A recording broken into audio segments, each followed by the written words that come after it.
り。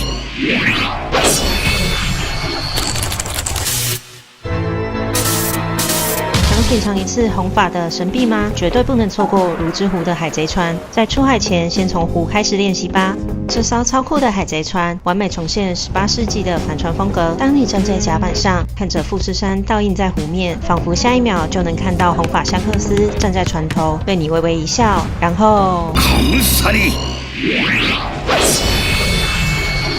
接着在桃园台转乘箱根缆车，从空中俯瞰整个箱根，一览无遗的湖光景色，还能清楚看到大永谷冒着地热白烟。到大永谷别忘了挑战一下传说中的黑蛋，据说吃了能多活7年，堪称现实版黄泉果实。所以想成为海上皇帝吗？先从征服泸之湖开始吧。